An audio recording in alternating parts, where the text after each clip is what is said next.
Audiobook, The Last War of the Ancients, by Jonathan Acuna.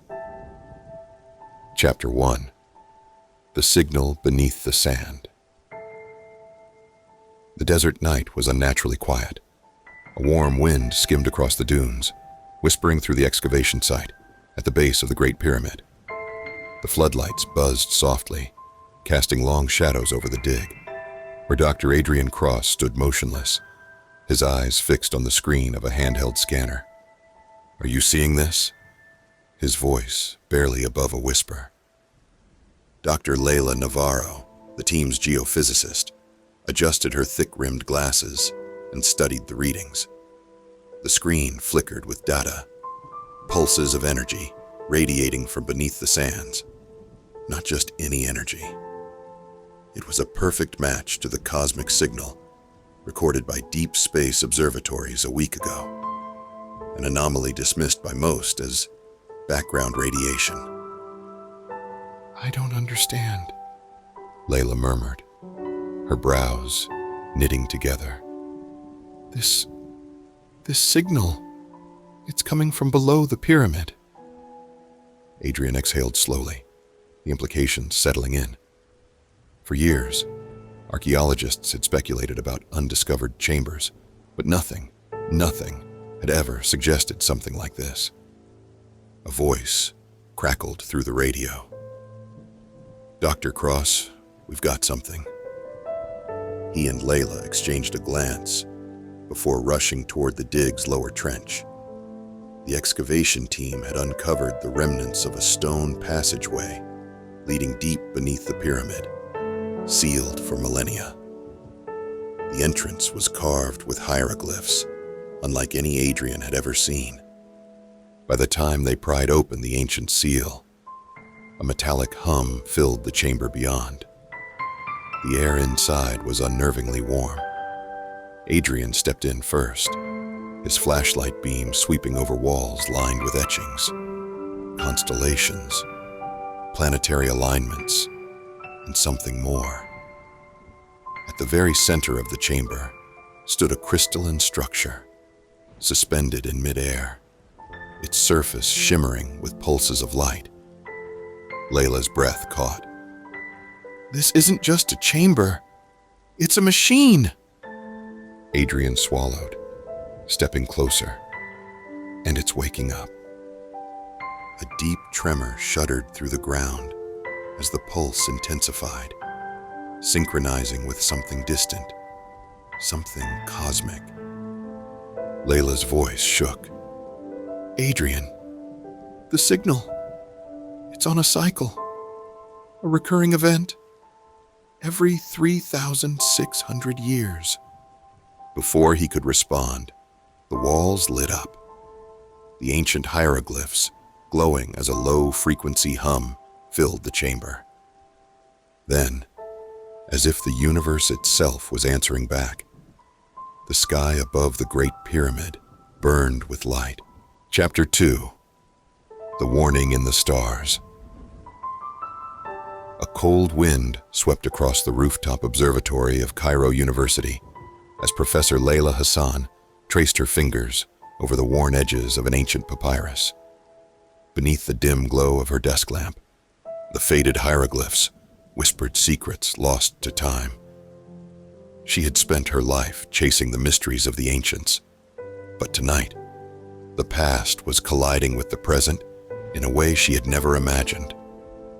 A knock at the door startled her. Dr. Adrian Cross entered, his expression tense, his shirt still dusted with the sand of the Giza Plateau. "I need your help." Layla arched an eyebrow. "You? A man of physics? Asking for help from a historian?" Adrian placed a tablet on the desk, its screen displaying a series of cosmic readings. The signal beneath the Great Pyramid, it's not random, it's following a pattern. He zoomed in on the data, showing the waveform synchronization with celestial movements. This cycle, every 3,600 years, It's tied to something out there. Layla's gaze flickered to the old scroll. That number isn't new to me. She turned the papyrus toward him. The inscriptions depicted a celestial war, gods battling in the sky, a great darkness descending upon the land. This isn't mythology, Adrian. The ancient Egyptians recorded something real. They spoke of a great enemy that comes from the heavens, always returning after thousands of years. Adrian leaned closer, his voice a whisper. Returning? Layla nodded. They called it the Great Harvest. The words sent a chill through him. Layla rummaged through a stack of aged documents, pulling out a faded translation from the 1970s. This was a declassified NASA report. It mentioned an unidentified planetary body, Nibiru, a rogue celestial object that re-enters our solar system every few thousand years. She tapped the papyrus. The ancients knew about it. Adrian exhaled sharply. You're saying this great enemy isn't just myth? Layla met his eyes. I think we're about to find out. Outside, the stars gleamed coldly over Cairo. Unseen by those below, a distant, unseen force stirred at the edges of the solar system, moving closer with every passing second. Chapter 3: The Pharaoh's Last Stand. The sands of the Giza Plateau had long buried secrets, but none as dire as this. Adrian Cross tightened his grip on the scanner as he and Layla Hassan descended into the depths of the newly uncovered chamber. The crystalline structure at its core pulsed steadily, as though beating in time with something beyond Earth itself.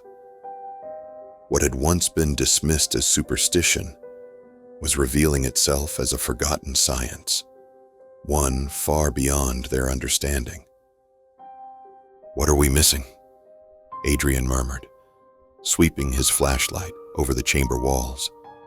The ancient carvings shimmered under the glow, the intricate hieroglyphs arranged in a pattern too precise to be mere decoration.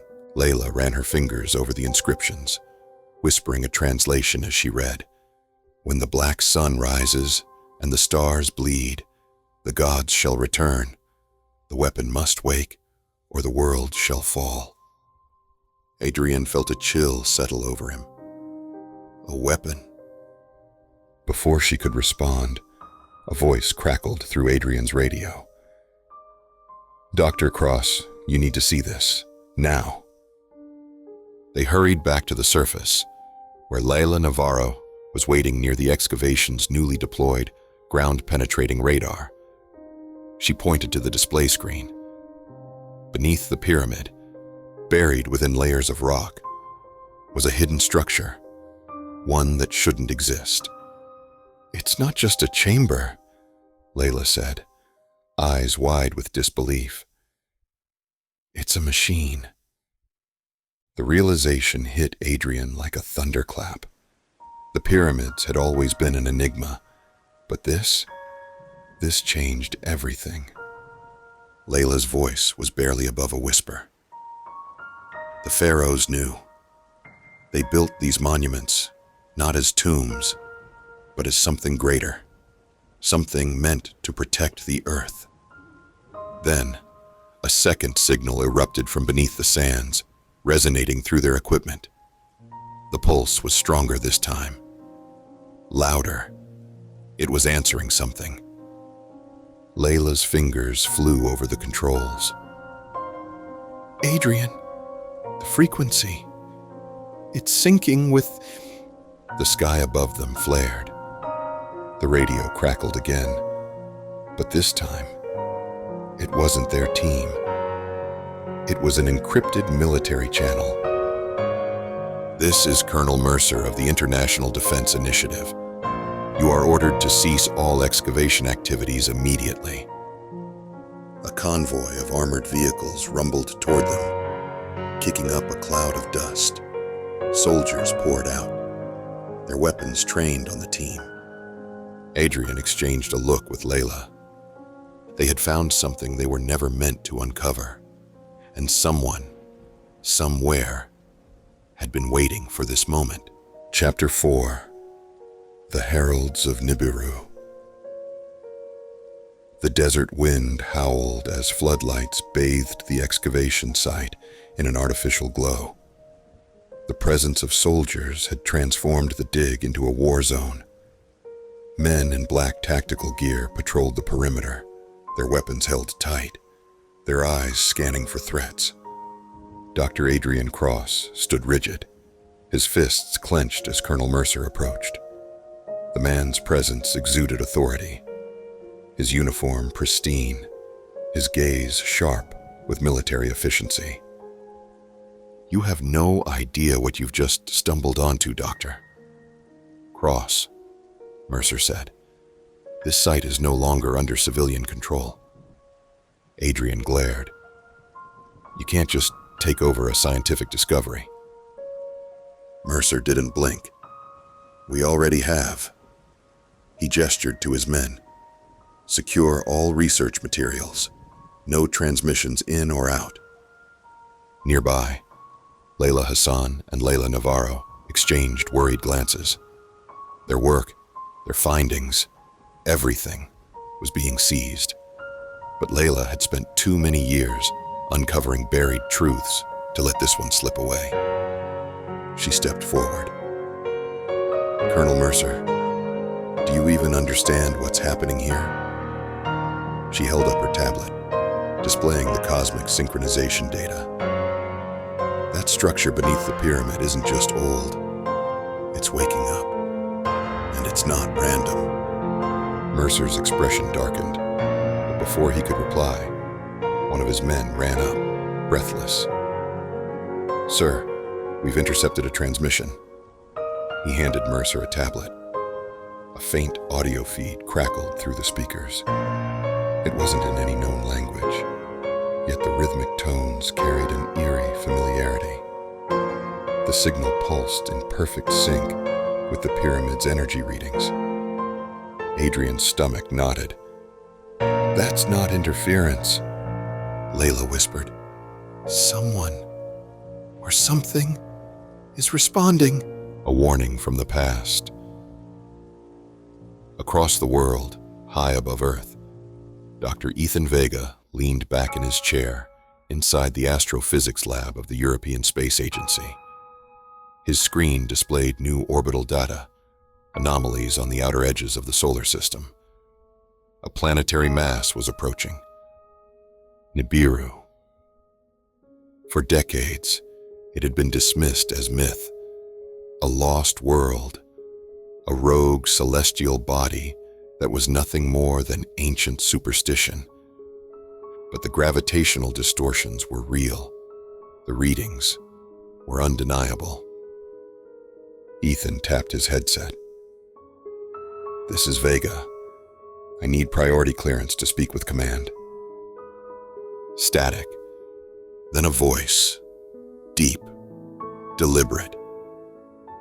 "We know." A chill ran down Ethan's spine. "Who is this?" Silence. Then a faint whisper, barely audible through the interference. "The harvest begins. The keepers of the horizon." At a hidden monastery deep in the Anatolian mountains, a hooded figure knelt before an altar, murmuring ancient words beneath their breath. Flickering torchlight revealed others standing in silent reverence. The keepers of the horizon, an ancient order sworn to protect forbidden knowledge. The leader, an elder with piercing gray eyes, turned to his gathered followers. "The time has come. The cycle begins anew." He reached into an ornate box and retrieved a tablet of unknown origin, its symbols glowing softly. The heralds of Nibiru have returned. The awakening continues. Back at the Great Pyramid, the crystalline core pulsed with increasing intensity. Layla traced her fingers along the ancient hieroglyphs lining the walls of the chamber. The depictions told a grim story: a celestial war, a great harvest, and a warning left behind by those who had come before. Adrian's voice was hoarse. This isn't just a machine, it's a message. And the universe had finally answered back. Chapter 5: The Awakening of the Ancient Mechanism. The air in the hidden chamber beneath the Great Pyramid had grown heavy, charged with something neither Adrian Cross nor Layla Hassan could explain.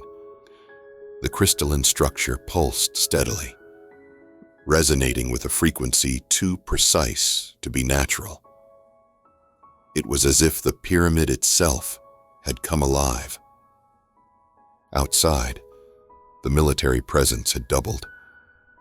Colonel Mercer's men had cordoned off the site, sealing away any hope of outside communication. Drones hovered in the air, scanning every inch of the excavation. But despite their weapons and technology, they were not in control of what was happening, because the pyramid was no longer dormant.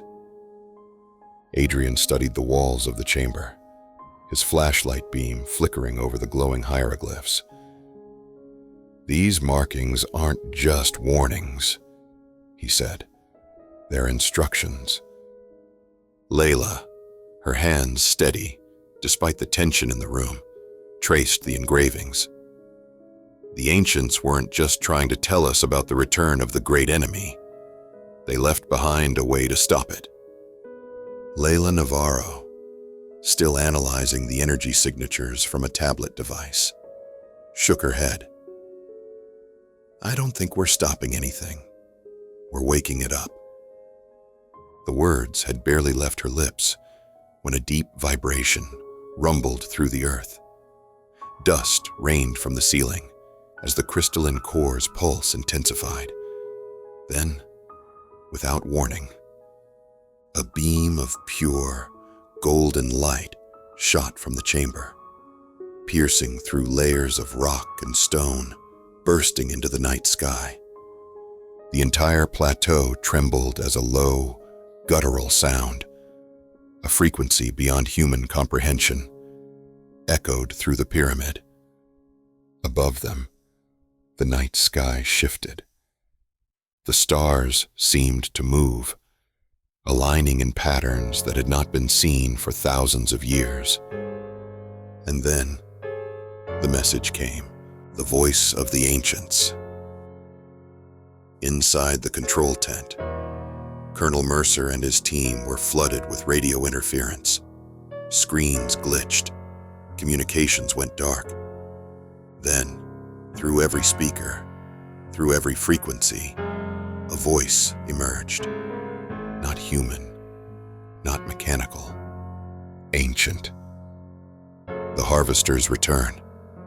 The cycle begins anew. The weapon must wake. Mercer turned to his intelligence officer, his face pale. Where is this signal coming from? The officer swallowed hard. Everywhere, sir. The hidden power of the pyramids. Adrian, Layla, and Layla sprinted out of the chamber and into the open air. The beam of light from the pyramid now pulsed in rhythm with the heavens. The Great Pyramid was no longer just a tomb or even a machine. It was a key. Layla's mind raced. The ancient texts, they spoke of a celestial weapon, something built to protect the earth. What if the pyramids weren't just monuments? What if they were? Planetary defenses, Adrian finished. Layla's voice trembled. If they are, we just turned them on. A global awakening. Across the world, something stirred. In Mexico, the temple of Kukulkan at Chichen Itza began to hum, its ancient stones vibrating as an unseen force surged through it. In Cambodia, the ruins of Angkor Wat glowed faintly under the moonlight, symbols appearing where none had been seen before. In Bosnia, beneath the hills long believed to hide the oldest pyramids on Earth, seismologists detected an unnatural tremor. The pyramids were not separate structures. They were part of a network, a defense grid spanning the planet. And something had triggered them, the military's next move. Mercer's radio crackled to life. "Sir, we have an incoming transmission from orbit." The command tent fell silent. A new signal had appeared on their tracking systems. Not human. Not terrestrial. Mercer's jaw tightened. "We're not alone anymore." The final warning. Back inside the pyramid's chamber, Layla deciphered the last set of hieroglyphs. Her fingers trembled as she spoke the words aloud. "If the weapon fails, the world will burn." Adrian turned to her. "Then we'd better make sure it doesn't fail." Above them, the sky burned as something massive moved into view. The harvesters had arrived. Chapter 6, The True Purpose of the Pyramids. The pyramids were never meant to be tombs. As the first tremors subsided, Adrian Cross stood at the edge of the excavation site, staring up at the Great Pyramid, its peak still glowing with the residual energy of the beam that had just pierced the heavens.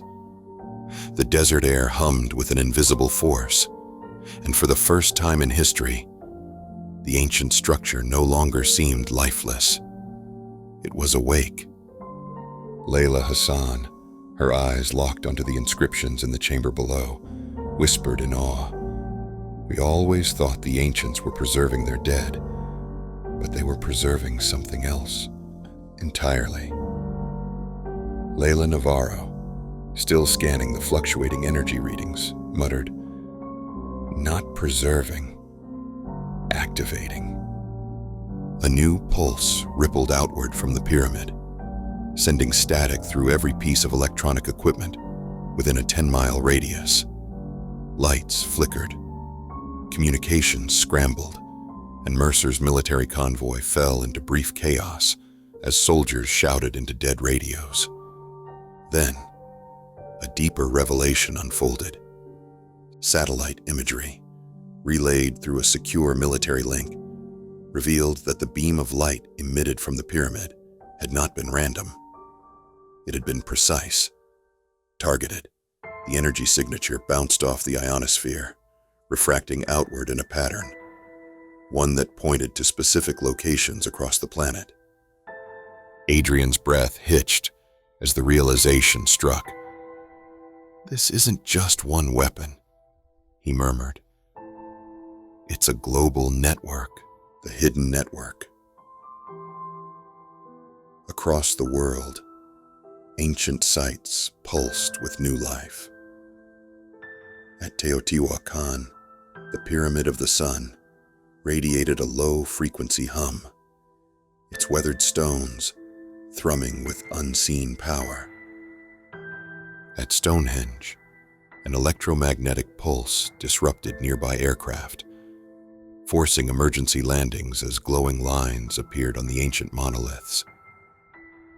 In the Peruvian Andes, the mysterious carved steps of Ollantaytambo resonated with an eerie, harmonic vibration.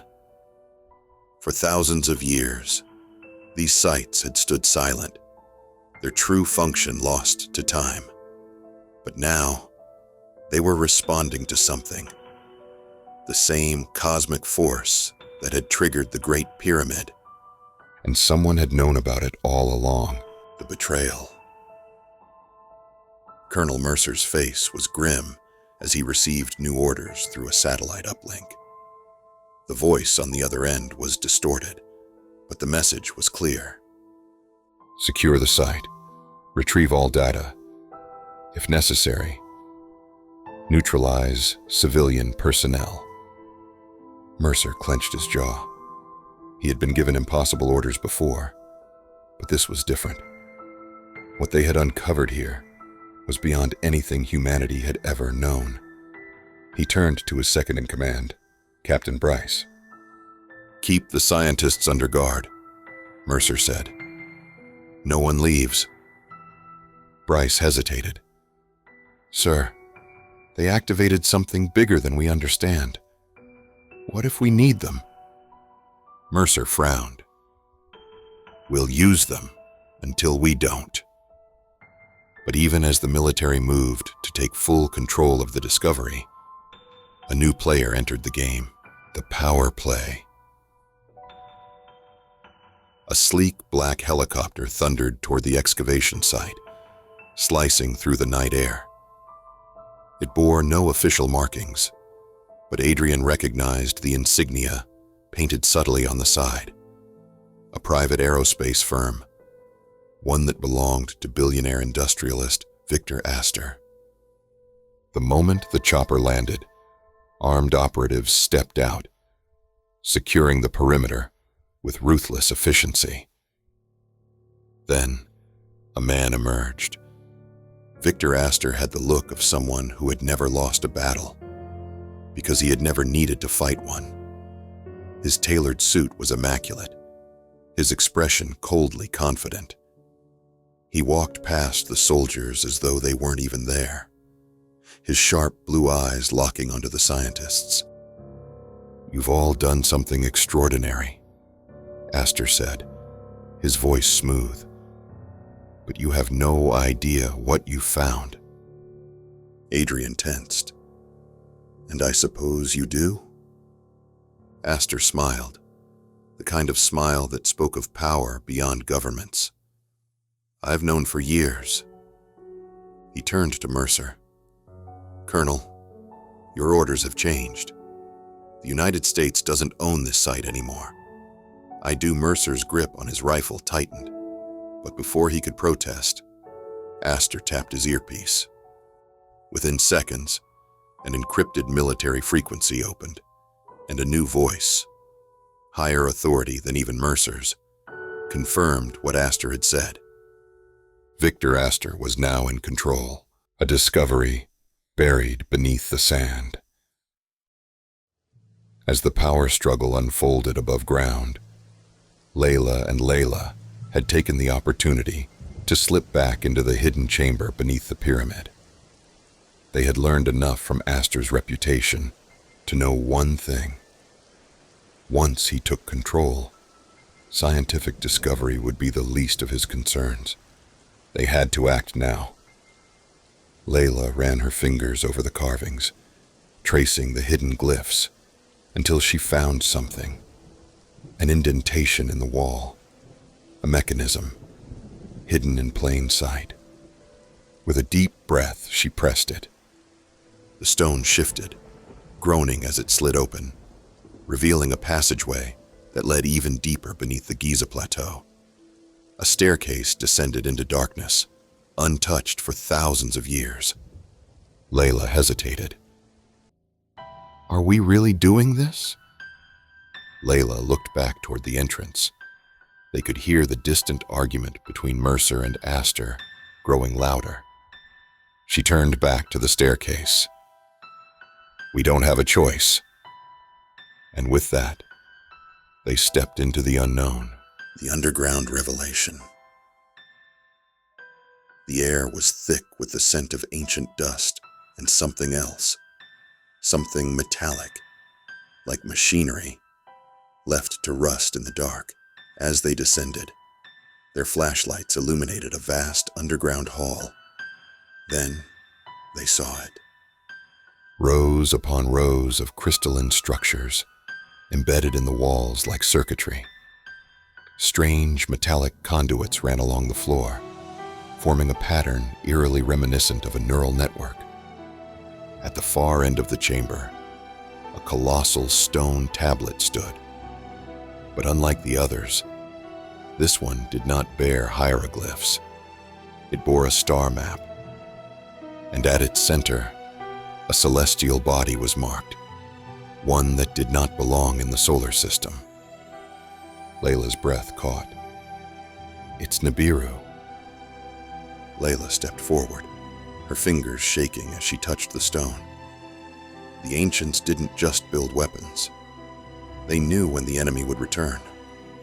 This isn't just a defense system.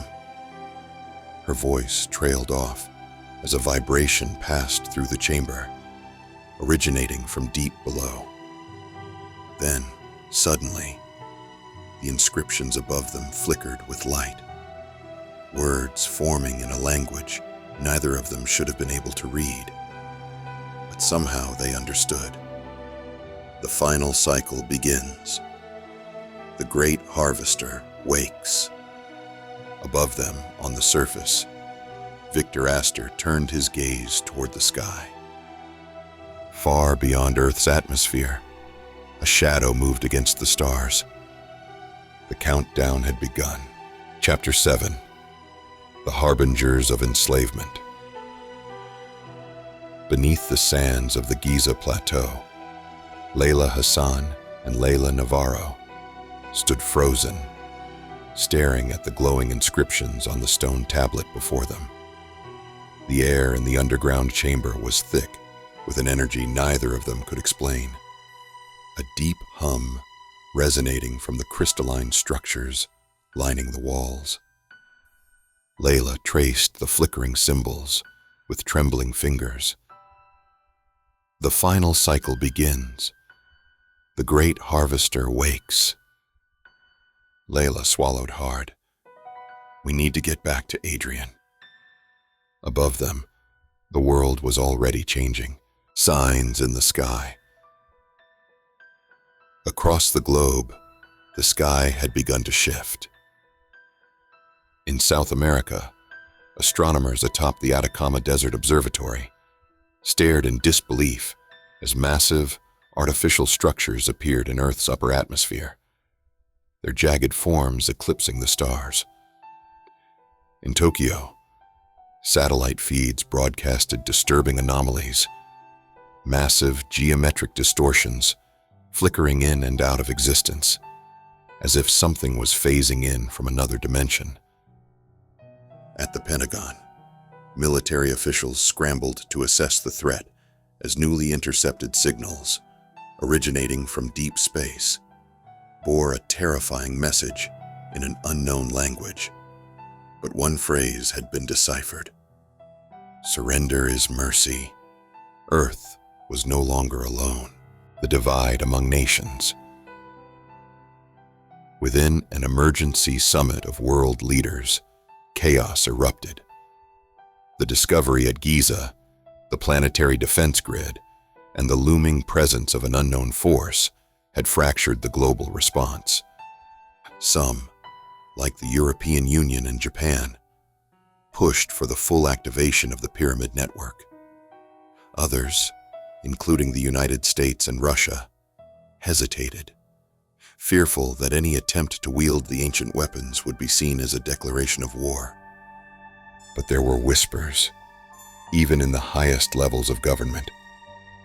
Whispers of a secret faction, one that had been waiting for this moment. They called themselves the Keepers of the Horizon, the cult in the shadows. Deep within a secluded monastery in the Anatolian mountains, a circle of robed figures stood before an altar of black stone, their heads bowed in reverence. The Grand Elder stepped forward, his piercing gray eyes reflecting the dim torchlight. "The cycle is complete," he intoned. "The heralds have returned. The gods demand their harvest." A young initiate stepped forward, trembling. "But Master, if we do nothing, humanity will fall." The Grand Elder smiled. Humanity has already fallen. With slow, deliberate movements, he reached into an ornate chest, retrieving a relic long hidden from the world. A fragment of an otherworldly alloy, pulsing with a dull blue light. "The harbingers have come," he whispered. "And we must prepare the way." The Great Broadcast. In an underground bunker beneath the Swiss Alps, the world's top cryptographers and linguists sat before a wall of flickering monitors, decoding a transmission that had bypassed every security measure known to man. Then, without warning, every television, every smartphone, every radio signal in the world was hijacked. A single image filled the screens. A massive, insectoid-like entity, its chitinous exoskeleton reflecting the cold light of space, its elongated, featureless head tilted slightly, as though it were studying humanity. Then, it spoke, not in words, but in thought. A voice rang in the minds of every human being on Earth, bypassing language, bypassing the barriers of culture and distance. "We have come." Silence. Then the final message. "Kneel and live. Resist and be harvested." The rising resistance. In the excavation camp, Adrian Cross gritted his teeth as the message faded from the screens. His fingers clenched around the radio, static buzzing uselessly. The entire world had heard the threat. "Mercer," he called out, turning to the colonel. "Tell me you're not actually considering surrender." The military man's expression was unreadable. "We're considering our options." Victor Astor, standing nearby, let out a soft chuckle. "Why fight a war you can't win?" he mused. "We don't even know what they're capable of." Adrian took a step forward. "I don't care what they're capable of. We just activated something inside this pyramid, a defense system, and we still don't know what it can do." Layla and Layla emerged from the chamber below, out of breath. Layla held up her tablet, the data still scrolling. "The pyramids were designed for this moment," she said. "The weapon isn't just energy-based. It's something bigger." Layla nodded. "A failsafe. A countermeasure for an invasion." Astor smirked. "And yet the ancients still lost, didn't they?" Adrian turned back to Mercer. "We don't have time to argue. If we hesitate, if we let these things dictate our future, we lose." Mercer exhaled sharply, then turned to his radio operator. "Patch me through to Washington. Tell them we're activating the system." A moment of tense silence followed. Then, overhead, the sky split open. The arrival. A rift, vast and unnatural, tore through the fabric of the upper atmosphere, bending space itself. Through it emerged the first of the harvester ships, monolithic constructs, their black metal hulls glistening as they descended toward Earth. Adrian felt his stomach drop. The harvest had begun. Chapter 8. The Overlord's Grand Design. The sky was breaking. Adrian Cross stood frozen, his mind struggling to grasp the enormity of what was unfolding above him. The rift in the heavens widened, an abyss of swirling blackness that distorted the stars, swallowing the sky itself, and through it, they came, the harvester ships. Massive, angular constructs of obsidian metal, their hulls pulsing with an eerie bioluminescent glow. They did not move like conventional spacecraft. They glided, their gravity-defying presence sending ripples through the atmosphere. Adrian could feel it, an invisible force pressing against his skull, a whisper at the edge of consciousness. He wasn't imagining it. They were already inside his mind, a god's eye view. In the depths of a classified military installation beneath Cheyenne Mountain, General Elizabeth Dane stood before a global display, watching the chaos unfold. Reports flooded in from every continent. Moscow had gone dark. The Kremlin's last transmission spoke of an incursion. Tokyo's skyline was bathed in an unearthly blue light as massive structures appeared in the sky. In Rome, the Pope had issued his final address before vanishing along with the Vatican's highest officials. Earth's governments were losing control. A lieutenant approached, face pale. "General, we have an anomaly near the Giza site." Dane turned, scanning the incoming data. The pyramids, once dormant for millennia, were surging with power, and the energy signature was spreading. Her breath caught. "This isn't just an invasion," she whispered. "It's a test." The chessboard unfolds. At the excavation site, Layla Hassan clutched her head, overwhelmed by the psychic pressure radiating from above. The whispering voices clawed at her thoughts. Dozens, hundreds, thousands of voices. No, not voices. Minds. The Harvester overlords were speaking. "You have served your purpose," Layla gasped, staggering backward. Adrian caught her before she collapsed. "Layla, what's happening?" She gritted her teeth. They don't see us as people. They see us as livestock."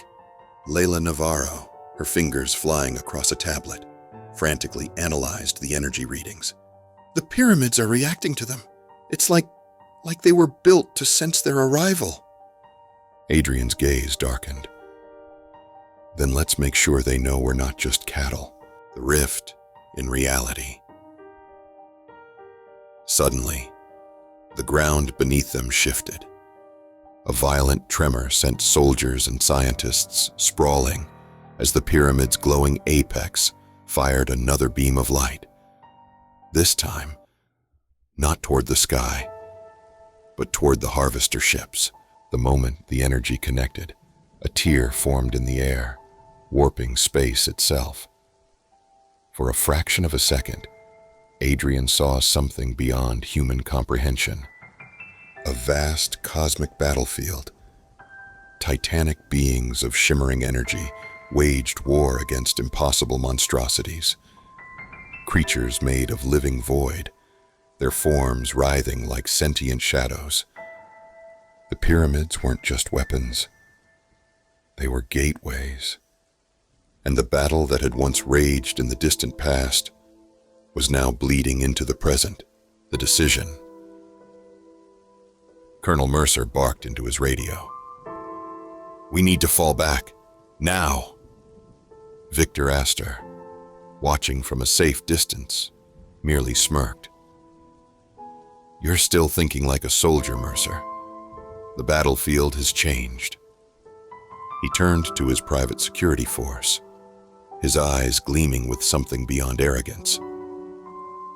"Prepare the package." Layla, catching his words, narrowed her eyes. What the hell is he talking about? Then she saw it. Astor's men were unloading a device, a sleek, obsidian black cylinder adorned with glowing runes. Layla's breath hitched. "Where did you get that?" Astor met her gaze, his smirk widening. "From someone who understands the true power at play here," And then, the sky screamed. The rift expanded, swallowing the heavens whole. Something enormous began to descend. Not a ship, not a fleet. A being. Its form was unknowable, shifting between shapes that defied the mind's ability to process them. It was everywhere and nowhere, an intelligence older than time itself. And then it spoke, not with words, but with reality itself, bending to its will. Kneel before your architects. Adrian, Layla, and Layla stared in horror. The true masters of the harvesters had arrived. Part 2, The Last Stand of Humanity, Chapter 9, The War Council. The sky was no longer the sky. Adrian Cross stood amid the ruins of the Giza excavation site, staring upward at the impossible. The rift in the heavens had widened, twisting space like a blackened wound. The harvester fleet hung in the atmosphere like predatory gods, their obsidian hulls pulsing with a rhythmic, unnatural light. But they were not the ones to fear.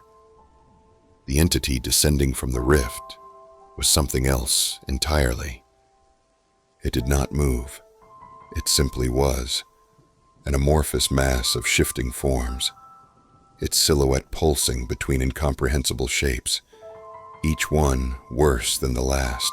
For a single, unbearable moment, Adrian glimpsed 1,000 eyes staring back at him, each one older than the stars. His stomach lurched as reality itself warped around the entity's presence, the air thick with the pressure of something not meant for this world. And then it spoke, not in words, not in sound, but in the breaking of reality. You are not the first. The weight of the thought sent Adrian to his knees. Around him, others collapsed. Scientists, soldiers, even Victor Astor's usually unshakable operatives. Blood trickled from the noses and ears of those too close to the entity's mind-breaking presence. Layla Hassan gritted her teeth, forcing herself to remain upright. It's speaking through the fabric of existence itself, she gasped. Not language, law. The laws of the universe are bending just to carry its voice. Layla Navarro was furiously typing into her tablet, analyzing the energy fluctuations.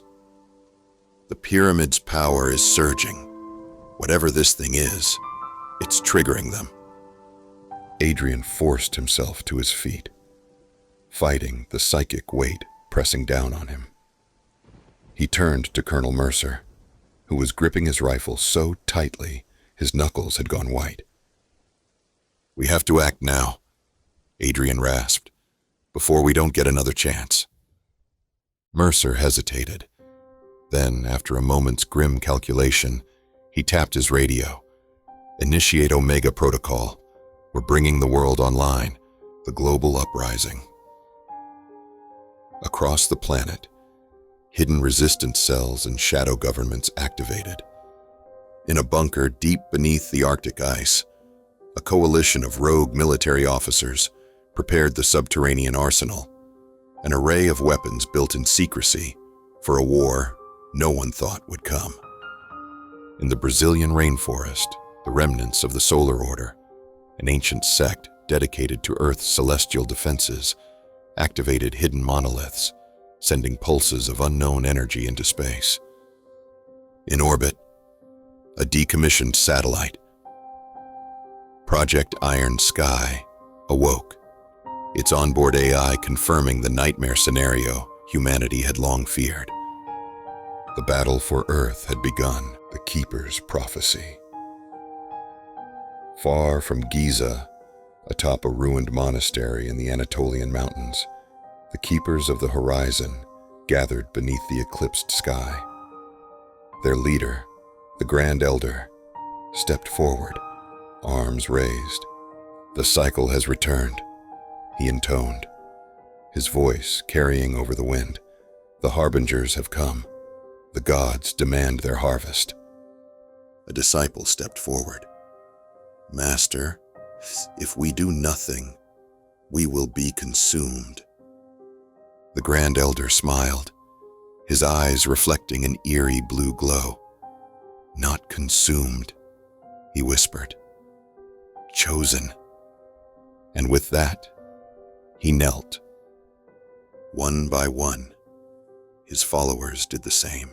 The final alignment. Back at Giza, the Great Pyramid shuddered. The energy pulsing from its apex had intensified, responding to the celestial threat above. Layla frantically decoded the ancient inscriptions. The pyramids, all of them, they were built for this moment. Adrian turned to Layla. Can we activate the entire network? She shook her head. Not alone. The alignments have to be precise, and we don't have the full sequence. Layla's face went pale. We're missing something. Adrian clenched his fists. Then we find it. Above them, the entity began to descend. The war for Earth was about to begin. Chapter 10. The Betrayal Within. The ground beneath the Great Pyramid trembled. The energy flowing through its ancient stone intensified, crackling through the air like a living thing. The pyramidal defense grid was coming online, its power building toward something unimaginable. And yet, Adrian Cross could feel it. Something was wrong. Layla, talk to me, he said, his voice tight as he studied the energy readings on her tablet. Layla Navarro's fingers flew across the screen, trying to stabilize the fluctuating power levels. The activation sequence, it's stalling. Something's interfering with it. Layla Hassan looked up from the inscriptions she was frantically translating. The pyramids need to be synchronized across the world. If one fails, the entire system collapses. Adrian's stomach turned. That's exactly what was happening. Someone was sabotaging them. The hidden agenda. A sleek, obsidian black command console sat inside Victor Astor's private command tent, its display showing encrypted data feeds from military and corporate satellites. The billionaire industrialist sipped a glass of fine whiskey, watching the situation unfold with cold detachment. He had spent decades preparing for this, not to stop it, to control it. One of his operatives, a woman in a high-tech exosuit, stood at attention. The Giza site is moments from full activation. Should I proceed with the override? Astor swirled his drink, contemplating. Not yet. Let them think they have a chance. Then, pull the plug. His eyes gleamed as he looked at the screen. The pyramidal network wasn't humanity's last hope. It was his weapon, the race against time. Inside the underground chamber beneath Giza, Adrian and Layla rushed through the narrowing stone corridors, guided by the flickering glow of their flashlights. They had to find the master controls before it was too late. Layla's voice crackled through Adrian's earpiece. Someone's manually overriding the system. It's coming from an outside source. Layla clenched her fists. It's Astor. He doesn't want to stop the harvesters. He wants to control the weapon. Adrian's jaw tightened. Then we shut him out. They burst into a vast subterranean chamber. At its center stood an ancient control mechanism, a massive stone monolith covered in glowing hieroglyphs, pulsing with an inner light. It was unlike anything they had seen before, humming with an energy both alien and primordial. Layla's eyes widened. This isn't just a control system. It's an intelligence. Adrian stepped forward. Can we use it? Layla swallowed hard. We don't have a choice. The truth of the pyramids. As Layla reached out, the hieroglyphs shifted beneath her fingers, rearranging themselves into patterns her mind barely understood. A flood of information surged through her. Images, voices, memories of another time. She gasped. The pyramids weren't just weapons. They were part of something greater. A planetary defense grid designed by an ancient civilization, one that had faced the harvesters before and lost. The final message echoed in her mind. The first war was lost. The second war is now. The third war will never come. Adrian shook her. Layla, what did you see? Tears burned in her eyes. If we fail, there won't be another chance. This is it. The twist. The forgotten guardians. Suddenly, Layla's voice came through the radio, frantic. Adrian! Layla! We have a problem. One of the activation sites is down. Adrian's breath caught. Which one? Silence. Then, Stonehenge. The weight of the words hit them like a hammer. The planetary defense grid relied on precise synchronization. If one location failed, the entire system could collapse. Layla's face went pale. If Stonehenge is lost, Adrian finished the thought, then Earth is defenseless. The war begins. Above them, the sky shattered. The rift expanded as the first Harvester Titans descended. Massive biomechanical constructs, their bodies pulsing with otherworldly energy. The war machines landed with the force of a nuclear impact, sending shockwaves through the earth. Adrian grabbed the radio. Mercer, do you see this? Colonel Mercer's voice was grim. We see it, and we're already out of time. From orbit, the true invasion had begun. The final battle for Earth was here. Chapter 11, Awakening the Lost Guardians. The Earth trembled beneath the weight of war. Adrian Cross sprinted through the excavation site as the first Harvester Titans descended from the sky, their monstrous forms silhouetted against the burning heavens. The pyramidal defense grid was faltering. Stonehenge had fallen, disrupting the delicate synchronization needed to activate Earth's last remaining weapon. If they didn't fix this, the war would be over before it even began. Layla Hassan's voice crackled through his earpiece. Adrian, we found something. There's another failsafe, but we need access to the deeper network. Adrian dodged past a crumbling supply tent as a shockwave from a harvester impact sent sand and debris flying. Where? Layla Navarro's voice cut in, frantic. The energy signature from Giza, it's being rerouted. There are still active Guardian sites. Adrian skidded to a stop, heart pounding. Where? A map appeared on his wrist display, marking 3 locations.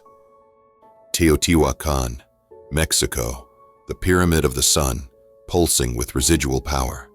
The Bosnian Pyramids, Europe, a site long dismissed as myth, but now radiating an energy identical to Giza. Göbekli Tepe, Turkey, the oldest known megalithic site on Earth, and perhaps the key to everything. Adrian exhaled sharply. Then we're not out of the fight yet. Unraveling the past. Inside the Great Pyramid's underground chamber, Layla Hassan's hands moved across the ancient control panel, deciphering the last sequence of hieroglyphs. "The Guardians," she murmured. "They weren't just ancient civilizations. They were the first resistance." Layla Navarro scanned the rapidly shifting data on her tablet. "I think these sites were built to do more than just fire a weapon. They're part of a global system, a network of power nodes." Layla's eyes widened as the final inscription flickered into view. "The weapon is not of Earth. It must awaken in the heavens."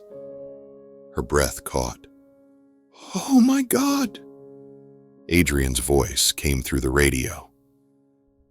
"Layla, what does it mean?" She swallowed. The pyramids weren't built to fire at the harvesters. They were built to open something, global synchronization. The command center at the Pentagon erupted into chaos as military officials scrambled to process the sudden surge of activity from the remaining ancient sites. General Elizabeth Dane leaned over the global display, her jaw tight. "Get me real-time visuals on Teotihuacan, the Bosnian pyramids, and Göbekli Tepe. Now." Satellite feeds flickered to life. Teotihuacan, the pyramid of the sun, trembled as energy crackled across its surface. It was waking up. Bosnia, seismic activity spiked as the pyramid-shaped hills revealed long-buried structures beneath them. Göbekli Tepe. The ancient stone pillars shifted, aligning with the constellations in a pattern unseen for 12,000 years. Dane's throat went dry. This is happening, the last race against time. On the ground, 3 teams had already been dispatched. Scientists, military operatives, and rogue agents who had been tracking the truth long before the world had accepted it. In Mexico, Dr. Santiago Rivera, a Mesoamerican archaeologist, activated an ancient control panel buried beneath the Pyramid of the Sun. The entire structure pulsed, sending a shockwave of golden energy into the sky. In Bosnia, a European research team, led by Dr. Ana Petrovic, uncovered a subterranean chamber containing crystalline obelisks, humming with power. In Turkey, a team of exiled scholars and covert operatives worked frantically to decipher the celestial map hidden within Göbekli Tepe's carvings. Each site was waking up. Each site was sending out a signal, the Harbinger's response. Above Earth, the Harvester Titans paused. The invasion had begun in full force. Entire cities had already fallen under their gravitational fields, their populations lifted into the sky by unseen forces. But something had changed. The Harvesters, the Collectors of Worlds, now faced a new threat. The ancient defenders were stirring. The twist: a guardian has fallen. Just as hope seemed within reach, an emergency alert flashed across every system. One of the Guardian sites had gone silent. Adrian's blood ran cold. Which one? Layla's voice broke. Bosnia! The video feed from the Bosnian pyramid site flickered, then cut to static. And then, through the interference, a single message came through. A transmission from Dr. Ana Petrovic, her voice barely audible. They knew. Adrian clenched his fists. No. No. No. No. The next sound was a deafening explosion. Then silence. The Bosnian site was gone, and with it, humanity's last margin for error. The last stand begins. Layla, still inside the Great Pyramid, stared at the inscription she had just translated, her heart hammering in her chest. The weapon is not of Earth. She turned to Adrian. We've been thinking about this all wrong. The pyramids are here to trigger something off-world. Adrian's mind raced. Off-world? Layla, eyes wide, whispered, "The moon." The realization struck them all at once. The pyramidal network wasn't just for Earth. It was meant to activate something hidden on the moon. And now, with one of their guardian sites lost, they had no choice but to make their final move. Adrian took a slow breath, gripping his radio. Then we get to the moon. Above them, the harvesters began their final descent. The war was reaching its climax. There was no turning back. Chapter 12. The Arrival of the Great Harvest. The sky was no longer just the sky. It was a battlefield. Adrian Cross watched as the first wave of harvester ships pierced the Earth's atmosphere, their black, jagged hulls glowing with an eerie blue luminescence. They didn't move like conventional aircraft. They glided, defying physics, bending space itself as they descended toward the surface. Then, the world began to break. A deep, resonant hum filled the air, a sound too vast to be heard with the ears alone. It vibrated inside bones, inside minds.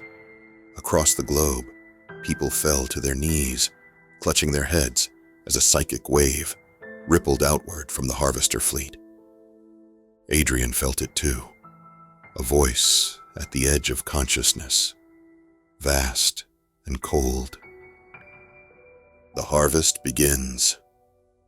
And then the sky opened, the first wave.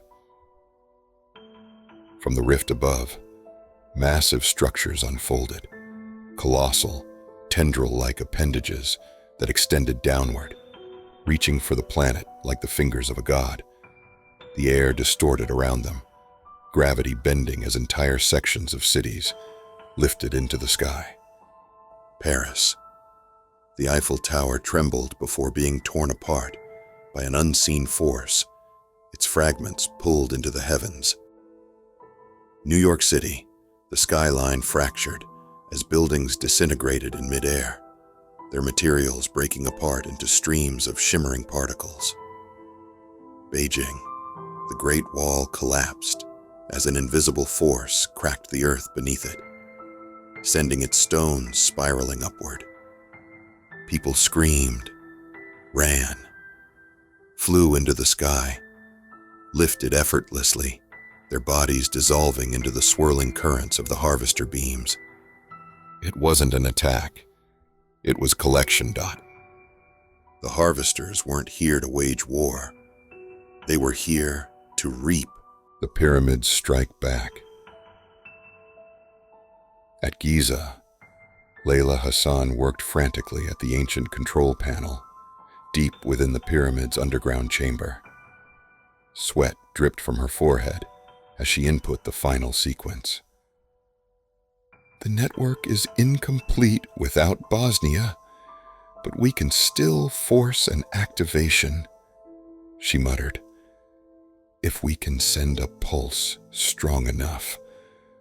Layla Navarro's voice crackled through the comms. Layla, you need to hurry. The harvesters are already pulling people from the cities. Adrian clenched his fists. Then we fight back. Now. Layla pressed the final glyph. High above, the apex of the Great Pyramid flared to life. A surge of golden energy erupted from its peak, firing straight into the sky. The pulse raced across the atmosphere, igniting the other remaining pyramidal sites around the world. Teotihuacan answered the call, its pyramid of the sun, radiating ancient power. Göbekli Tepe followed, its megaliths shifting as an electromagnetic burst surged skyward. The Great Pyramid of Xi'an, China, a site long believed to be mere legend, unleashed a shockwave of blinding white energy.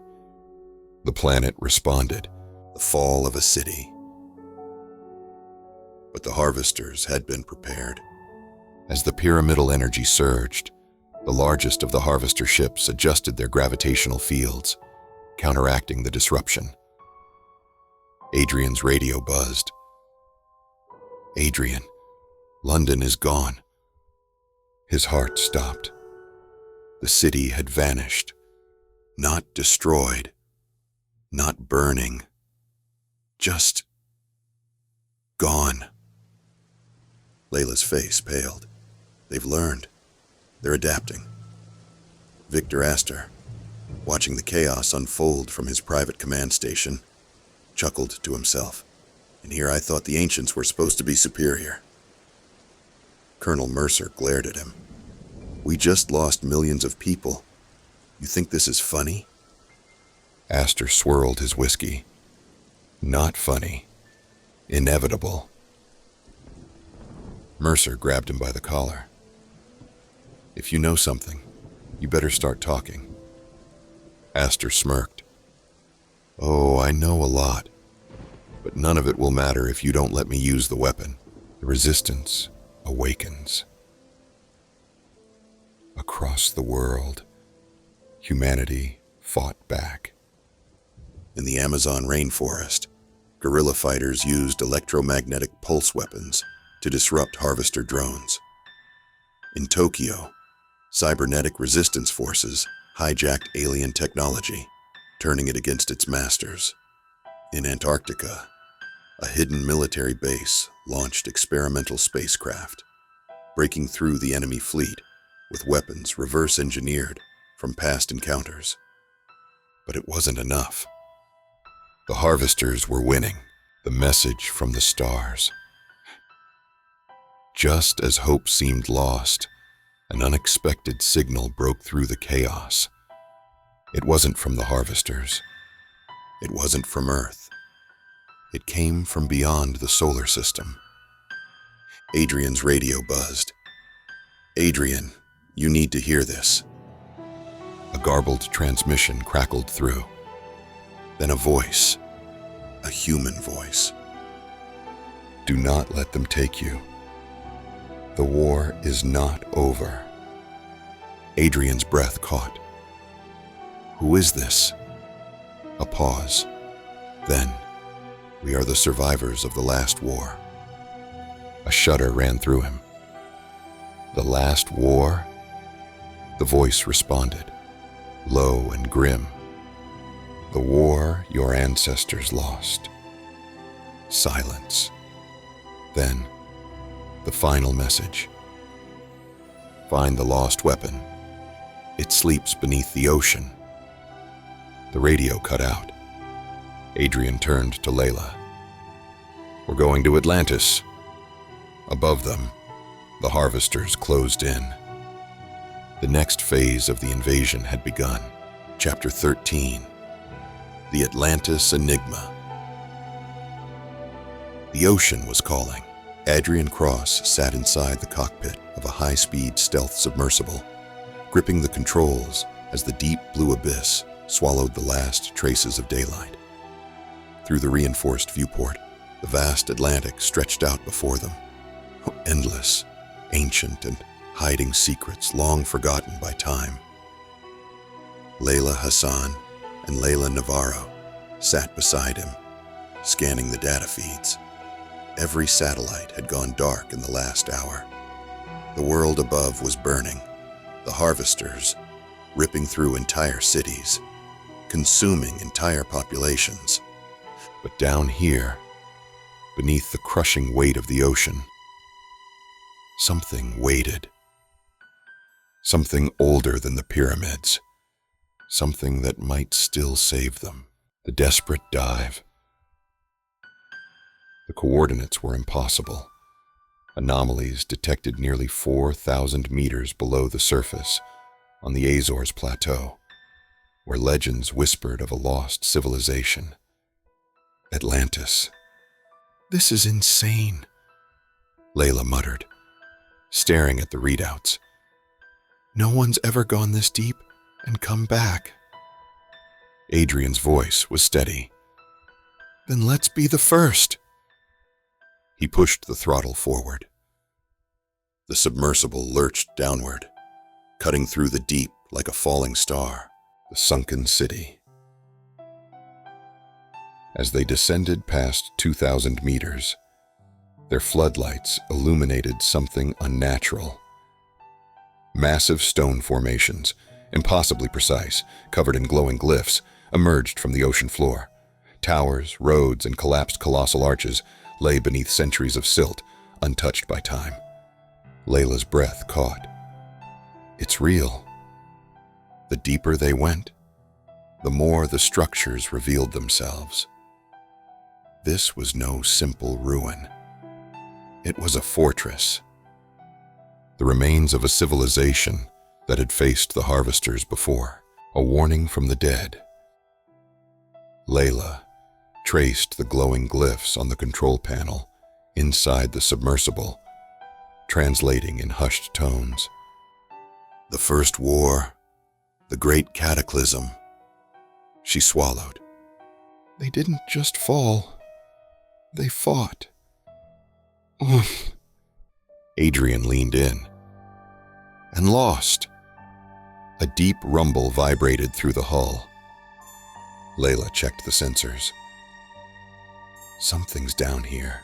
The Guardian awakens. Then the seafloor shifted. No, it moved. A structure previously buried beneath the silt began to rise. An enormous gate, its stone doors lined with symbols identical to the pyramids. The same energy, the same power. Then, a light. Blinding, golden, alien. The ocean trembled. And from the darkness, something opened its eyes. The watcher beneath the waves. A shadow emerged, larger than the submersible, larger than anything Adrian had ever seen. An ancient being, its body made of living stone and metal, its eyes glowing with the same energy pulsing from the pyramids. It was not a machine. It was not human. It was something between. Layla gripped Adrian's arm. It's been waiting for us. The being's voice reverberated inside their minds. The cycle returns. The weight of its presence nearly crushed them. You seek the weapon, but do you understand the cost? Adrian forced himself to speak. We don't have a choice. The watcher studied them, unmoving. Then the city came alive, the heart of the weapon. Lights ignited across the ruins. Ancient machines powered up, their forgotten mechanisms groaning after millennia of slumber. Then, at the very center of the city, it appeared. The weapon, a structure unlike anything they had seen before. Taller than the pyramids, its surface covered in symbols that shifted and pulsed like a heartbeat. Layla's scanners went wild. It's God. It's generating an energy signature I can't even measure. The watcher's voice echoed in their bones. The last hope of the first war. A weapon to end the harvest. Layla whispered. How do we use it? Silence. Then, the watcher's voice darkened. To activate the weapon, a sacrifice must be made. The cost of salvation. Adrian's gut clenched. What kind of sacrifice? The glyphs shifted, revealing the answer. The weapon wasn't designed to fire at the harvesters.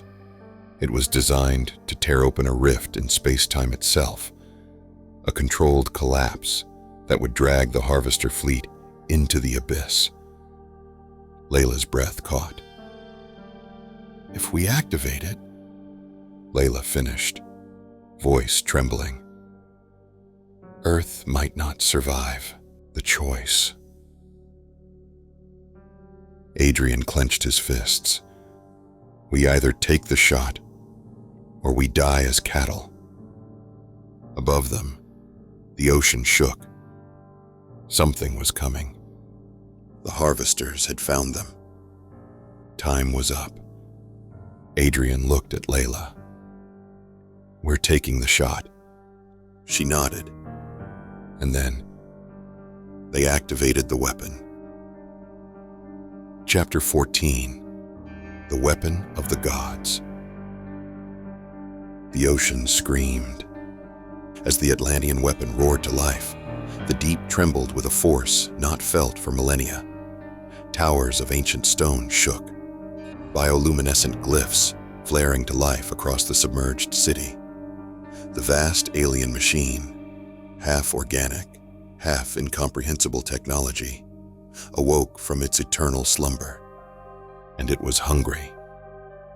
Adrian Cross gripped the controls of the submersible, heart hammering. Above them, something enormous moved, an unnatural darkness descending through the water. The harvesters had found them. Layla, now, Adrian shouted. Layla Hassan's fingers flew across the interface of the weapon's activation console. The glowing hieroglyphs shifted beneath her touch, rearranging themselves into sequences of pure energy. The charge is building, she yelled. But we need time.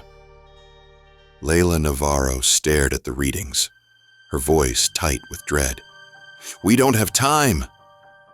Above them, the ocean split apart. The invasion reaches the depths. From the darkness, harvester dreadforms emerged. These were no ships, no machines. They were alive.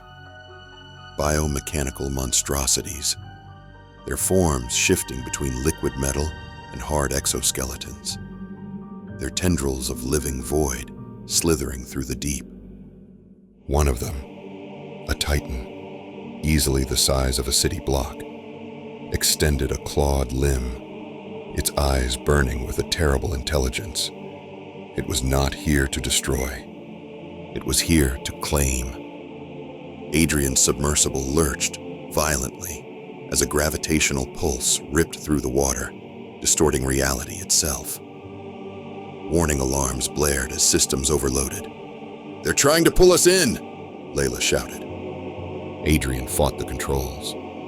Hold on! Outside, the Atlantean weapon shuddered, its energy output rising toward a critical threshold, the power of the ancients. Layla gritted her teeth as she read the last of the inscriptions.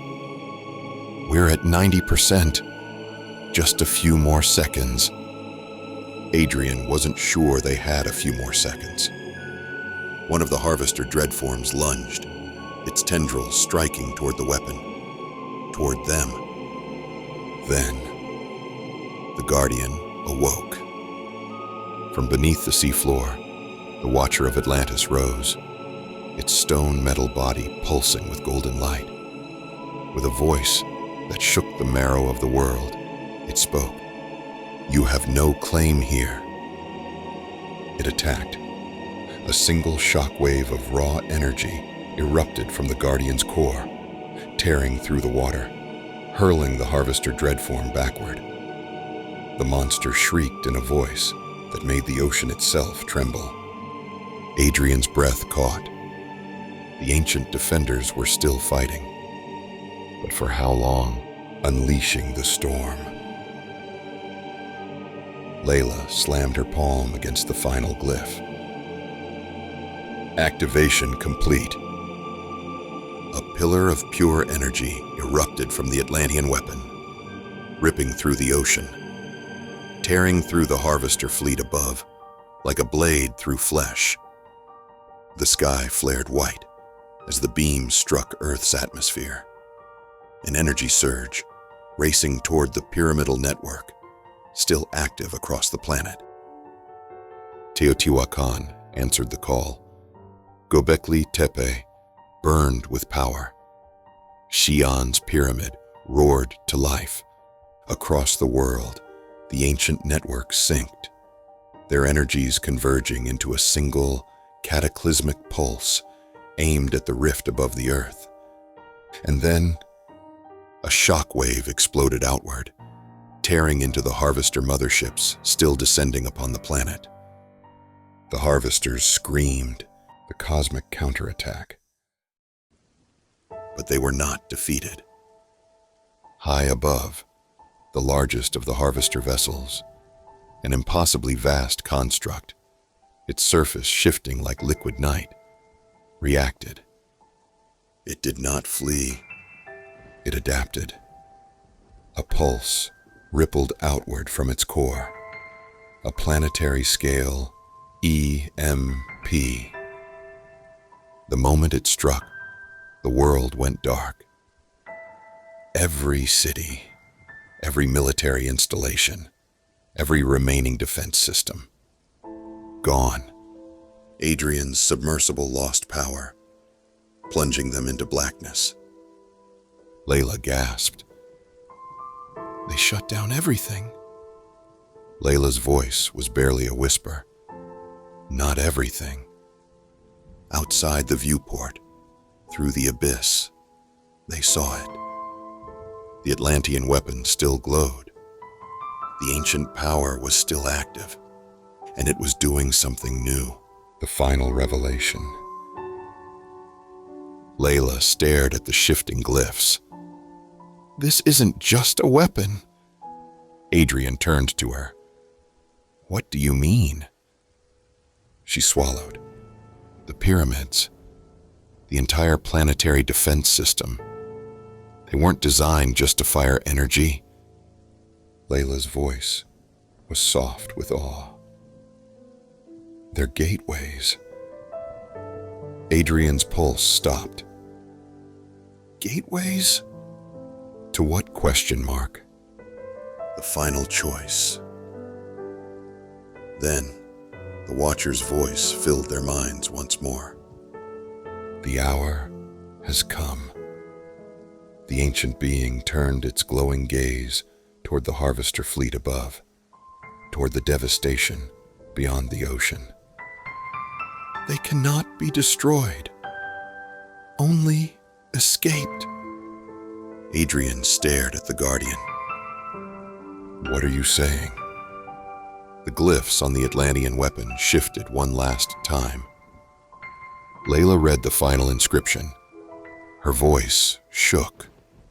The pyramids were never built to fight the Harvesters. They were built to leave. Adrian's breath caught. You mean? The Watcher nodded. These gates lead to the others who fled. A long silence. Then, the Harvester mothership above the ocean began to move again. It had adapted to their attack. It was readying its final blow.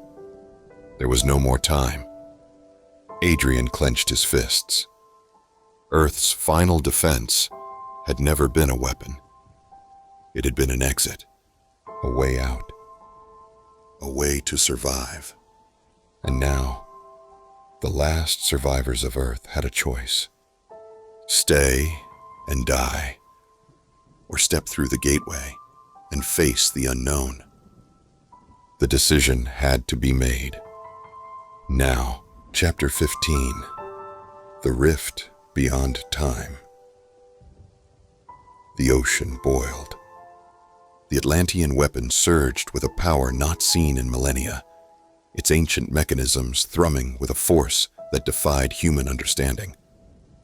Energy pulsed outward in violent, rhythmic bursts, sending shockwaves through the deep, warping the water around it.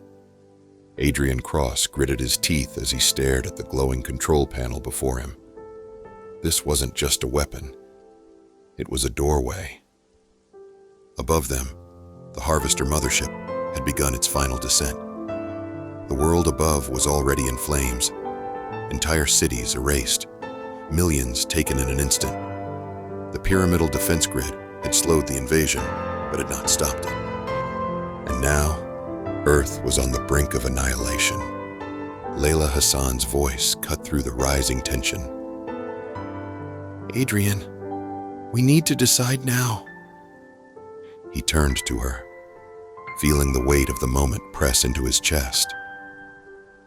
"Are we really about to abandon Earth?" She swallowed. "If we don't, Earth will abandon us." A pulse of blinding light erupted from the Atlantean construct, sending a ripple of impossible energy spiraling outward. The gateway was opening, the Overseer's warning. And then they appeared, not the Harvesters. Something worse. The water around them shifted, parting like an ethereal curtain. And from the abyss, 3 figures emerged. They were not flesh and blood, not machines, not human. They were concepts given form, humanoid beings composed of liquid light and void, their edges constantly shifting between dimensions. Their presence twisted reality itself. Adrian felt them before he saw them. A voice, vast and unchained by time, spoke directly into his mind. The cycle must remain. Layla stumbled backward. "What? Who?" Another of the entities turned to her, its form rippling like a mirage. "You were never meant to reach this point." Layla Navarro's hands trembled as she stared at her scanner. "Adrian, they're made of pure probability waves. They don't exist in a fixed state. They're..." Adrian's mind snapped into focus. The Overseers. He had heard whispers of them in the ancient texts, in the warnings left behind by civilizations that had come before. They weren't gods. They weren't enemies. They were the architects of the cycle. Layla's voice was hoarse with realization. They're the ones who reset everything. The third figure stepped forward, its presence bending the laws of reality. "You do not understand." The air fractured around them, and suddenly, Adrian was no longer in the submersible, the truth of the cycle. He stood in a different time, or maybe a different place, or maybe it was all of history at once. He saw Earth, but not Earth, a version of it that had existed long before the rise of humanity. He saw vast cities, golden spires stretching into a sky filled with unfamiliar stars. He saw them, the first civilization, not Atlanteans, not Egyptians, not humans, the true first ones. And then he saw their end, the Harvesters, the same ships, the same glistening horrors that had come for them now. The first civilization had fought back, and they had failed. Adrian turned, and there they were, the Overseers, watching, waiting, unchanging. The voice came again. "When they came for us, we could not win. The scene changed. The first civilization activated the pyramids. The great planetary network ignited, and something happened. The laws of space and time bent. The harvesters were not destroyed. They were cut off. Trapped in a loop, cast into the depths of space to delay their return. And the price? The first civilization sacrificed itself to seal the cycle, the choice that ends the war. Adrian gasped as he was ripped back into reality, the overseers standing before him in the depths of the Atlantic once more. "This must happen again." Layla clenched her fists. "You want us to do the same thing, to reset the cycle?" The overseers were silent. Adrian understood. For millions of years, the cycle had reset. The harvesters arrived. The dominant civilization fought back. They lost, and the pyramids were used to erase it all, to wipe the slate clean and start over. The overlords didn't stop the harvest. They delayed it. Adrian's hands trembled. "But we can't win." "No, you cannot." Layla's voice broke. "Then we're just another story in a loop?" The overseers did not answer. But Adrian was done being a pawn, breaking the cycle. The Atlantean gateway flared, its energy reaching critical mass. The overseers turned to it. This was the moment. The choice had to be made. Option 1. Use the pyramids to trap the harvesters again. Erase everything and let the cycle restart. Option 2. Step through the gateway, abandon Earth, and find whatever was on the other side. Adrian's mind raced. Was there a third choice? His eyes darted to Layla, who was already moving. She had seen something in the inscriptions. A third option no civilization had ever dared try before. She sprinted to the control panel. "Layla, what are you doing?" Adrian shouted. She turned back to him, eyes filled with fire. "I'm choosing a future they never planned for." Her hand slammed onto the final glyph. And then, the Atlantean weapon fired. The twist. A new war begins. Not at the harvesters, not at the overseers. It fired into the rift. The very fabric of space-time tore open, unraveling everything the cycle was built to protect. The overseers reacted instantly, their forms flickering, distorting, fighting against the new reality Layla had forced upon them. And then, the sky above split apart. For the first time in history, the loop had been broken. The overseers screamed, the harvesters paused, and something else, something beyond even the harvesters, noticed. Adrian felt it. The war they had been fighting wasn't just Earth's war. It was part of something far, far greater. And now, they had the full attention of the ones who had been watching all along. A presence vast and unknowable stirred in the void beyond. Something far older than the overseers. Something that had been waiting for the cycle to break. A voice, not a voice, but a force, whispered across the cosmos. Now we begin. The war was no longer just about Earth. It was about everything. Chapter 16, The Battle for Earth. The cycle was broken. For the first time in millions of years, the universe had deviated from its script. The overseers, the silent architects of the eternal war, screamed as their grip on reality fractured. The Atlantean weapon had not just fired, it had shattered the foundation of existence itself. And something had noticed. Something that had been watching from the edges of time. Adrian Cross could feel it, an immense presence unfurling across the void, its awareness stretching beyond galaxies. And now, it was looking directly at Earth, the last defense of humanity.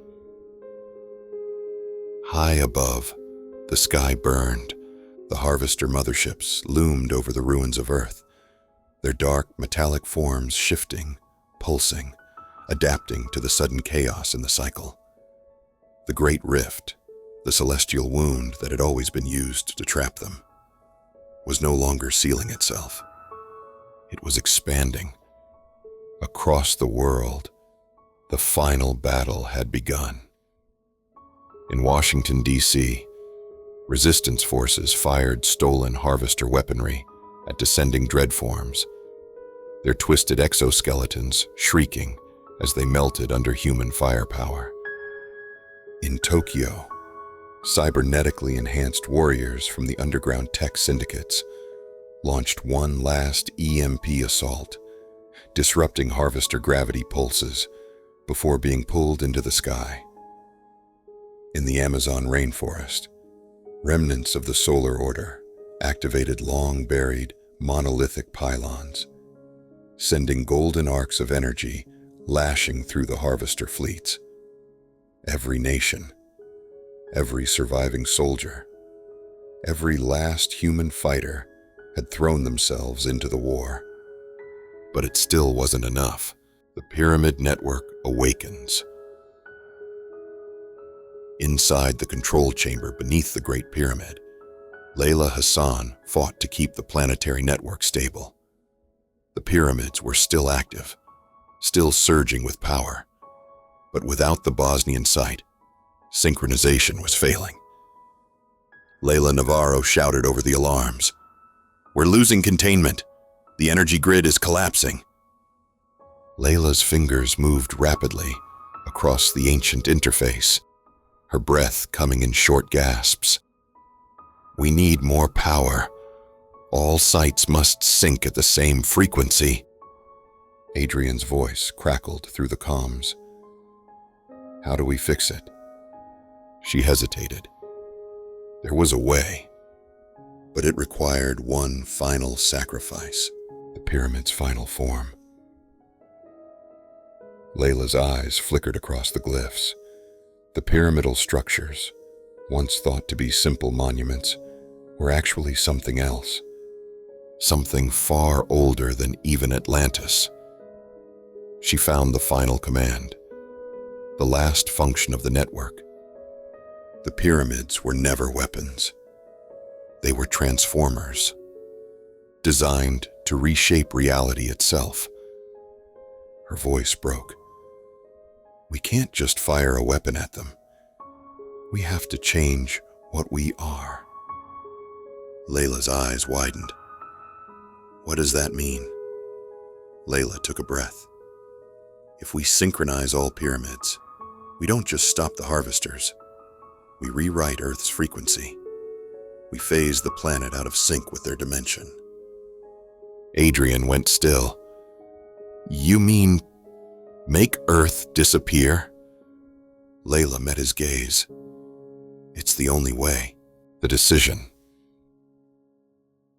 Adrian hesitated. It was madness. If they activated this final function, Earth wouldn't just be hidden. It would be cast adrift, severed from the universe it had always known. But if they did nothing, they would be harvested down to the last soul. Adrian closed his eyes, then opened them. "Do it." Layla slammed her hand against the final glyph. Earth ascends. The pyramids pulsed. A final wave of golden light erupted from Giza, from Teotihuacan, from Göbekli Tepe, from every still active ancient structure on the planet. The planet itself vibrated. In the upper atmosphere, the sky cracked apart, a massive energy dome forming around the world. The harvesters, sensing the shift, lashed out in fury, firing gravitational weapons at full strength. But the attacks passed through. Earth was slipping away. Adrian saw it, the stars themselves distorting, as if the planet was moving into a different layer of reality. The overseers, the few that still remained intact, tried to intervene, but the new presence stopped them. A whisper came from the darkness beyond the rift. "You no longer rule here." The overseers were erased, and then Earth vanished. The twist. The gods make their move. For the first time since the beginning of the war, the harvesters hesitated. Their target was gone, but their masters were not. A deeper shadow emerged beyond the rift, something colossal, its form impossible to define. A being of pure entropy, an intelligence so vast it defied even the overseers. It had been waiting for this moment. The war wasn't over. It had just evolved. And now, Earth was beyond its reach. For now, adrift in the unknown. Adrian gasped as gravity reasserted itself. The pyramid's control chamber flickered, the energy stabilizing. He turned to Layla and Layla. "Did we make it?" Layla checked the readings, her breath catching. "We're not where we were before." Layla looked to the sky, her voice barely a whisper. "We're somewhere else." Outside, through the swirling mists of the new dimension, stars Adrian had never seen before burned in the heavens. They had escaped, but the war was not over. Not by a long shot. Chapter 17. The Judgment of the Ancients. The stars were wrong. Adrian Cross stood atop the Great Pyramid, staring at a sky that no longer belonged to Earth. The stars above him burned in unfamiliar constellations, their cold light shifting unnaturally, like they were alive, watching. Earth had been moved, ripped from its place in the universe. The pyramidal defense system had worked, severing the planet from the Harvester invasion. But where had they gone? And worse, what had followed? Behind him, Layla Hassan and Layla Navarro struggled to process the data flooding their systems. The Great Pyramid still pulsed with golden energy, but something felt off. The air was heavier. Reality itself was thinner. Layla's voice trembled. "We're outside the known universe." Layla swallowed. "Then, where are we?" Before anyone could answer, the sky split open, the arrival of the ancients. A sound like a dying star rang through the sky, a deep, hollow resonance that sent shockwaves through the fabric of existence itself. Then, from the void, they came. They were not the harvesters. They were older, taller than any structure on Earth. Their forms were both solid and incorporeal, shifting between flesh, metal, and something else entirely. They radiated an intelligence so vast, it burned to perceive them directly. Layla fell to her knees, her mind buckling under the weight of their presence. Gods. Not gods. The true architects of the pyramids. The ones who had built them. The ancients. The judgment begins. A voice, not meant for human minds, filled the air. You have defied the design. Adrian clenched his fists, stepping forward. We saved our world. The ancients shifted, their forms flickering through impossible geometries. The cycle was necessary. You were meant to be reclaimed. Layla's breath caught. They expected us to die. Layla's mind raced. They created the pyramids, the overseers, the harvesters. They were just pieces of the game. The ancients turned toward her. You have broken the balance. Now there is only chaos. The sky rippled, and for a moment, Adrian saw something far worse than the harvesters. A force beyond entropy, beyond destruction. Something the ancients had been holding back. And now that the cycle had been broken, it was coming. The true cost of freedom. Layla gasped as new glyphs etched themselves into the Great Pyramid's walls, shifting before her eyes. A final choice had been given to them. She read the translation aloud, her voice breaking. Accept restoration or face annihilation. Adrian's blood ran cold. They're offering to undo everything, to put us back. Layla's voice was barely a whisper. To erase our memories, to restart the cycle. Layla turned to the others, horror in her eyes. If we refuse, they won't stop what's coming. Adrian exhaled sharply.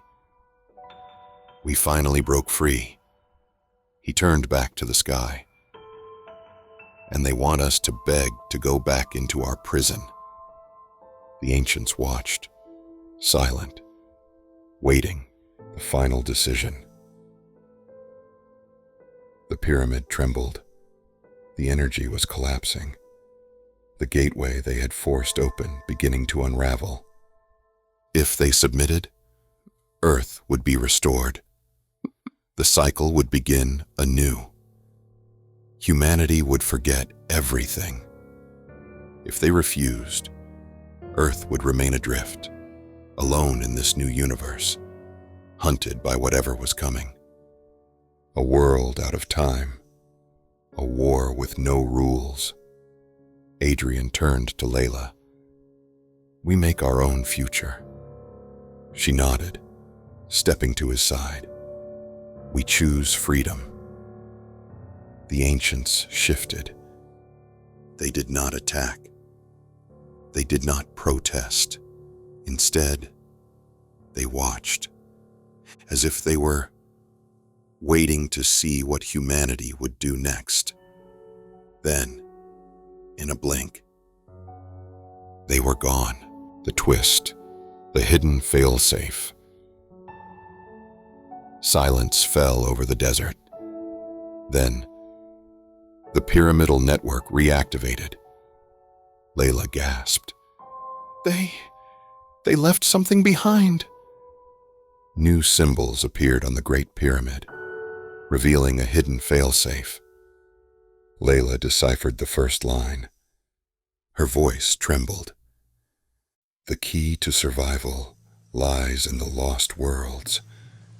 Adrian stared at the glowing map forming before them. Not just Earth, not just Atlantis, but other hidden planets. Other civilizations that had faced the harvesters and survived. The war wasn't over. It was bigger than they had ever imagined. And now, for the first time in history, humanity had the chance to fight back, to be continued. Chapter 18, Beyond the Known Universe. The Great Pyramid pulsed with new life. Adrian Cross stood at its peak, staring into a sky that was no longer Earth's. Stars he had never seen before burned above him, shifting in unnatural constellations. The air was heavier. Reality stretched thin, like the laws of physics had been rewritten. Because they had been. Earth was no longer where it had been. They had broken the cycle, defied the harvesters, defied the overseers. But in doing so, they had been cast adrift into an unknown sector of the cosmos. And the universe had noticed the final key. Layla Hassan and Layla Navarro stood in the pyramid's underground chamber, staring at the final message left behind by the ancients. The glyphs on the walls shifted, alive, rearranging themselves into a language they could now understand. Layla whispered the translation aloud. The first war was lost. The second war was escaped. The third war begins now. A massive holographic star map ignited above them, flickering with golden light. It displayed not just Earth, but other lost worlds, scattered planets that had once been part of the pyramidal network. Layla's eyes widened as she ran the coordinates. These aren't just locations. These are outposts. Adrian leaned in. Survivors? Layla's voice trembled. Or graves. The rift expands. A sound like the cracking of the universe itself filled the sky. Above the planet, the rift, the wound in space they had created, began to spread. Something was coming through. At first, it was just shadows, flickering along the edges of reality. Then, impossibly vast shapes began to emerge. Not harvesters. Something older. Something waiting. The pyramid's energy grid flared in response, its golden light turning deep crimson. Layla grabbed Adrian's arm. The network is warning us. Layla's voice was hoarse. Whatever we did, we weren't supposed to. The last transmission. A sudden burst of static erupted through the control chamber. The walls flickered with cascading symbols, and a voice, human, cut through the interference. Repeat. Do not engage. Do not. The signal cracked and reformed. Then, a clear voice. If you can hear this, you are not alone. Adrian felt his pulse skyrocket. Who is that? The transmission wavered. They are coming. The Great War never ended. We thought the cycle could be broken. We were wrong. The voice changed, warped by static. The real war is about to begin. The signal cut out. The new war begins. The ground beneath the pyramid shook violently. The sky darkened. Adrian turned to Layla. What the hell did we wake up? She met his gaze, and for the first time, she looked truly afraid. I don't know. Layla pointed to the star map. But I think we need to find out. Fast. The symbols above them pulsed. Then, one by one, the lost worlds began to glow. Invitations, warnings, or battlefields. Earth had survived the harvest, but now it had to survive the unknown. The twist. The war is not over. The pyramid's control panel lit up one final time. A single phrase, burned into the stone by an intelligence beyond human comprehension. A final message from the ones who had tried to stop this war long before humanity even existed. You were never the first. You will not be the last. Adrian exhaled sharply. They hadn't won. They had only just arrived. Chapter 19. The New Dawn. The world had been rewritten. Adrian Cross stood at the edge of the Great Pyramid, staring at an Earth that was no longer the one he had known. The stars above had shifted into alien constellations, their unfamiliar light bathing the planet in an eerie glow. The pyramidal defense network had done more than save humanity. It had moved them. To where? They still didn't know. Layla Hassan and Layla Navarro stood beside him, their expressions mirroring his own. The war against the harvesters was over, but another had already begun, Earth's fate. All over the world, survivors emerged from underground bunkers, military bases, and ruined cities to find a sky that no longer belonged to Earth. The planet was still intact, but its place in the universe had changed, and it was not alone. From the deep jungles of the Amazon to the frozen tundras of Siberia, massive structures had begun to rise, buried ruins awakening, their alien origins unmistakable. The pyramids had done something more than protect Earth. They had activated something older than humanity itself, the survivors. Across the shattered remnants of civilization, the last of humanity gathered, their numbers decimated but unbroken. In New Africa, warlords and resistance fighters banded together to establish the first stronghold in a world now filled with unknown threats. In the ruins of Washington, D.C., General Elizabeth Dane called upon the remnants of the world's armies, forming an alliance not of nations, but of survivors. In Tokyo, the cybernetic enclaves, once hidden from the world, emerged to share technology stolen from the harvesters. But survival was not guaranteed. The planet itself was changing. Some regions were no longer where they had been before. Land masses had shifted.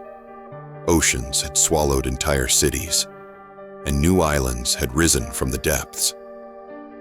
It was as if Earth was still transforming, adjusting to its new position in the universe. The final transmission. In the Great Pyramid's command chamber, Layla worked frantically to decrypt the last remnants of the Atlantean weapons data logs.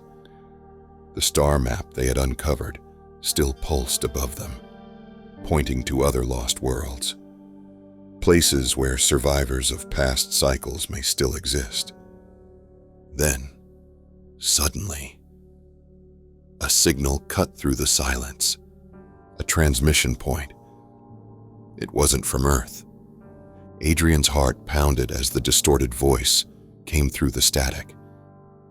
Survivors of Earth, you are not alone. Silence, then. The war is not over. It has only just begun. Adrian clenched his fists. They had survived the harvesters. Now, they had to face whatever came next. The final twist. The unknown future. As the signal faded, Layla's screen flashed with a new set of coordinates, a point in space, far beyond any known system. A message left behind by the true architects of the pyramids. Find us. Adrian exhaled sharply, looking at Layla and Layla. Looks like we have a new mission. Layla smirked, despite everything. Good. I was starting to get bored. Layla grinned. Let's see what's waiting for us out there. Above them, the sky darkened as a new celestial body appeared on the horizon. Something vast, something watching, and far away, beyond the stars, the next war had already begun. End of Book 1.